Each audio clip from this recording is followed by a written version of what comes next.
आज हम देखने वाले हैं लापता मूवीज़ को। तो चलिए शुरू करते हैं।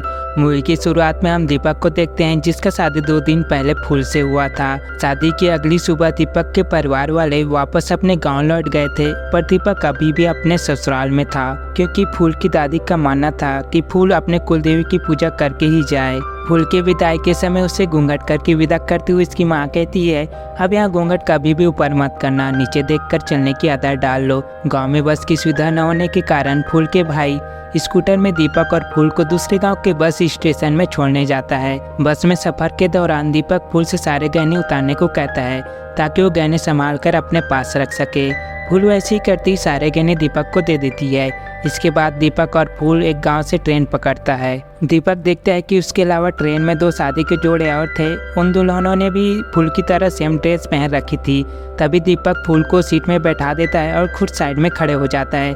तभी एक दूल्हे प्रतीक की माँ अपने बारे में बताते हुए कहती है कि हमें 1 लाख पैसा, गहने और मोबाइल फ़ोन मिला है, और दीपक से पूछती है कि तुम्हें क्या मिला। तो दीपक उसका कोई जवाब नहीं देता है। प्रतीक की माँ समझती है कि जरूर लड़के में कुछ खामी है, इसलिए उसे कुछ नहीं मिला। थोड़ी देर बाद दीपक को भी सीट मिल जाता है। एक स्टेशन आने पर दीपक फूल को बताकर वॉशरूम जाता है। फूल वाली सीट खाली होने पर प्रतीक उस सीट पर आकर बैठ जाता है और अपने दुल्हन को भी अपने पास बैठने को कहता है। तभी भीड़ आ जाती है और फूल की शक्कर खिड़की के पास चली जाती है। दीपक वॉशरूम से आकर दूसरी साइड के सीट में बैठ जाता है। रात में दीपक का स्टेशन आ जाता है। अनजाने में दीपक फूल के बजाय प्रतीक की वाइफ को चलने को कहता है। प्रतीक की वाइफ घूंघट के कारण दीपक को पहचान नहीं पाती है और उसके साथ ट्रेन से उतर जाती है।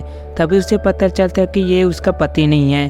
कुछ देर सोचने के बाद प्रतीक की वाइफ दीपक को बिना कुछ बताए उसके साथ चली जाती है। दीपक के गांव पहुंचने पर उसके दोस्त बैंड बाजे के साथ उसका स्वागत करते हैं। दीपक के घर पहुंचने पर दीपक की मां दीपक और उसकी वाइफ की आरती करती है और दुल्हन को घूंघट हटाने को कहती है। जैसे ही घूंघट हटता है सब हैरान हो जाते हैं क्योंकि घूंघट में फूल नहीं कोई और लड़की थी। यहाँ देखकर दीपक के पिता दीपक पर चिल्लाते हुए कहता है कि भला कोई सामान की तरह दूसरे के घर वाले को लाता है क्या।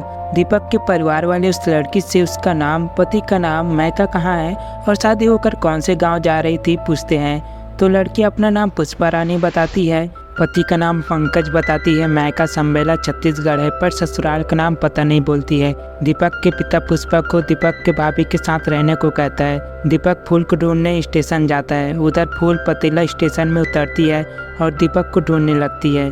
प्रतीक अपनी वाइफ जया को ढूंढता है। प्रतीक को जया के नहीं मिलने पर कोई फर्क नहीं पड़ता क्योंकि वो इस बात से खुश है कि घर में दहेज का मोटरसाइकिल आ गया है। रात में पुष्पा अपने फ़ोन से सिम निकालकर जला देती है।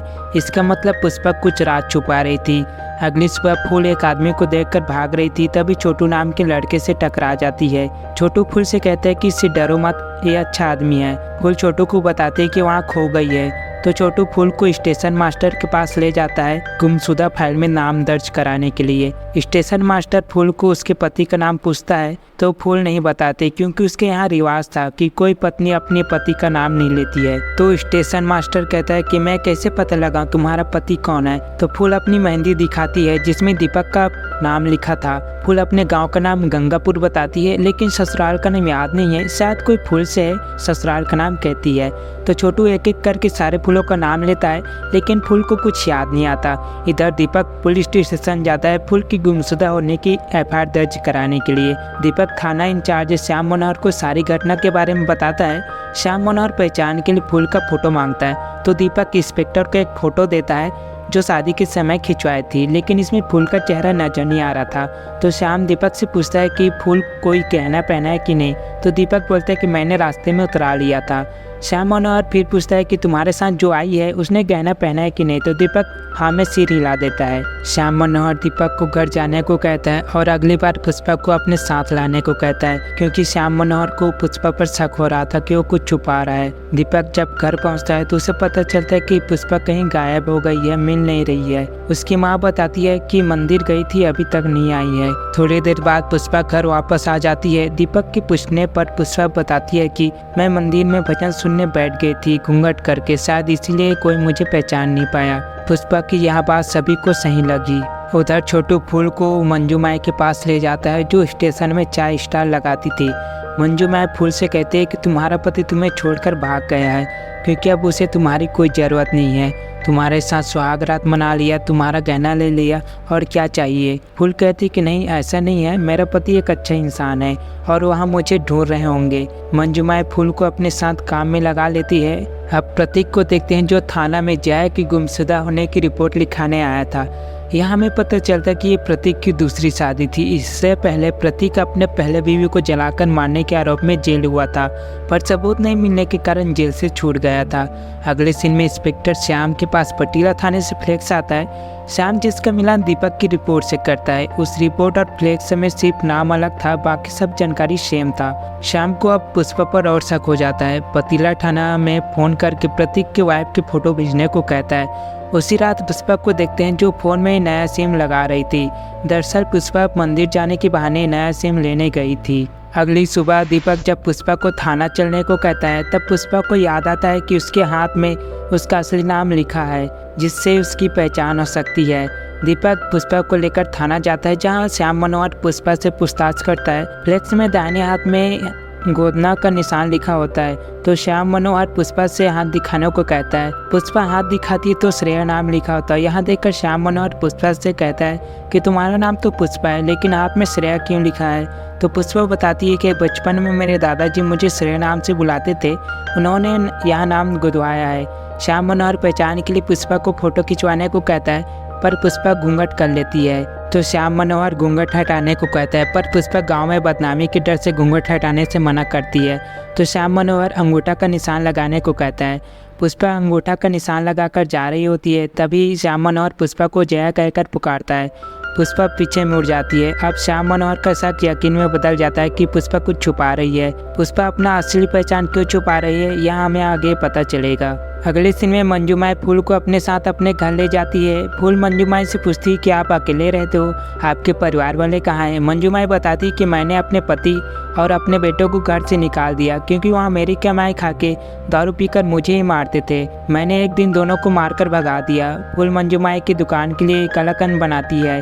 इसके बाद पुष्पा को देखते हैं जो सुबह सुबह मंदिर जाने के बहाना करके घर से निकलती है। इंस्पेक्टर श्याम मनोहर पुष्पा का पीछा करता है। पुष्पा पहले ज्वेलरी शॉप में जाती है, अपना कंगन बेचती है, वहाँ से साइबर कैफे से पोस्ट ऑफिस से ट्रैवल एजेंसी जाती है। इंस्पेक्टर श्याम मनोहर सबूत के लिए पुष्पा का फोटो खींचता है पर एक भी फोटो में पुष्पा का चेहरा नजर नहीं आता। अगले सीन में पुष्पा खेत में टहल रही होती है, तभी वहाँ दीपक का दोस्त गुंजन आ जाता है और पुष्पा से बातें करने लग जाता है। तभी दीपक का पिता वहाँ आ जाता है और गुंजन से फसल में कीटनाशक छिड़कने की बात करता है, जिस पर पुष्पा कहते हैं कि कीटनाशक जहर होता है, इसकी जगह आप स्टिकी टैप लगाएं क्योंकि कीड़े पीले रंग से आकर्षित होकर उस पर चिपक जाते हैं। तो गुंजन पुष्पा से कहता है कि तुम्हें ये सब कैसे पता। तो पुष्पा बताती कि मेरे गांव में शहर से कुछ लोग आए थे जो ये सब सिखा के गए तो मैंने सीख लिया।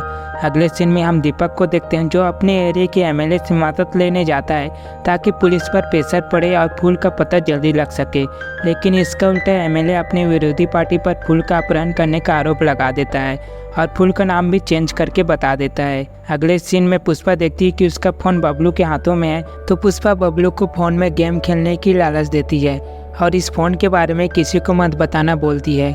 बबलू गेम खेलने के नाम पर मान जाता है। इंस्पेक्टर अभी भी पुष्पा पर नज़र बनाए रखे होते हैं। तभी कांस्टेबल बताता है कि पुष्पा ने किसी हेमा त्रिपाठी को 25,000 5 बार करके मनी ऑर्डर भेजी है। उधर पतीला स्टेशन में फूल मंजू माई से पूछती है कि हम लड़कियों को मौका क्यों नहीं देते, क्यों हमें लाचार बना देते हैं। तो मंजू माई कहती है कि औरतों को मर्दों का कुछ खास ज़रूरत नहीं है क्योंकि एक औरत वो सारे काम कर सकती है जो एक मर्द कर सकता है। अगर औरत यहाँ जान ले तो मर्द का जीना मुश्किल हो जाएगा, इसलिए मौका नहीं देते।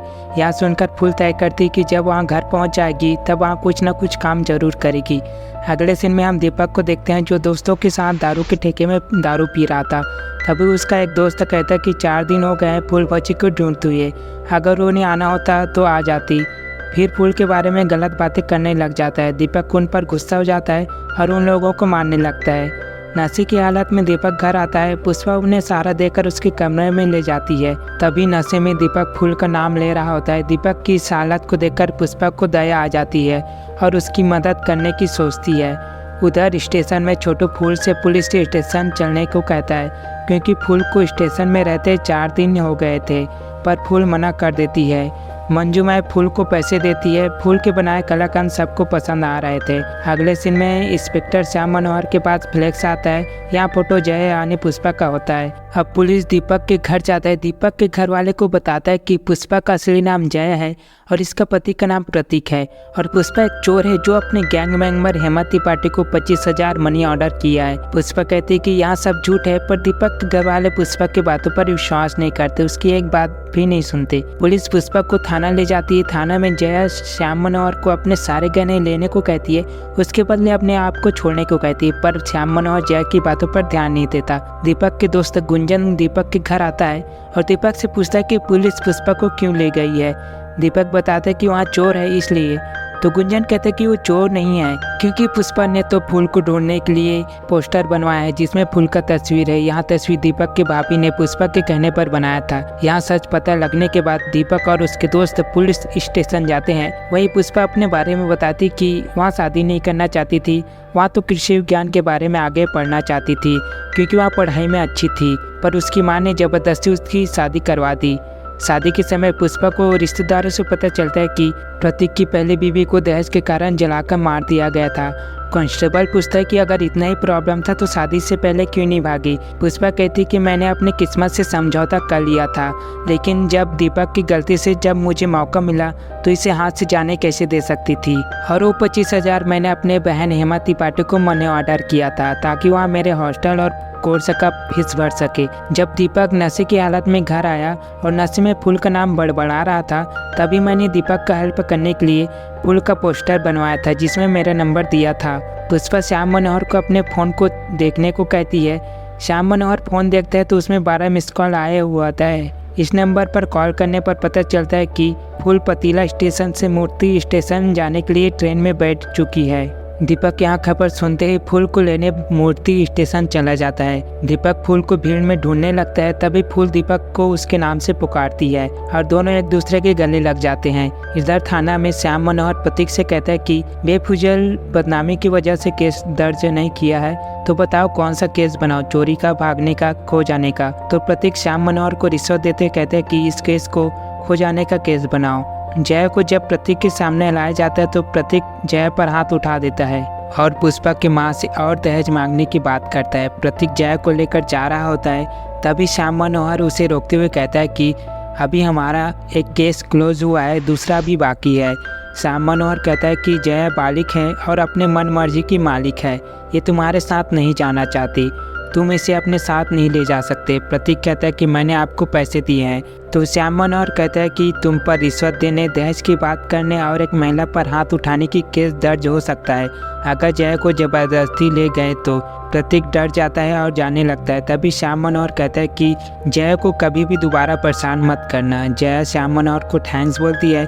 श्याम मनोहर कहता है कि तुम मन लगाकर पढ़ाई करना। अगले सीन में जय को बस स्टेशन छोड़ने दीपक, फूल और उसके परिवार और उसके दोस्त साथ आए होते हैं। तभी दीपक की चेहरे गुंजन अपने दिल की बात जय से कहता है। गुंजन जय को पसंद करता है और यहाँ कहानी यहीं पर समाप्त हो जाती है। तो यहाँ कहानी आपको कैसी लगी कमेंट करके ज़रूर बताइएगा और पसंद आई हो तो लाइक ज़रूर करिएगा।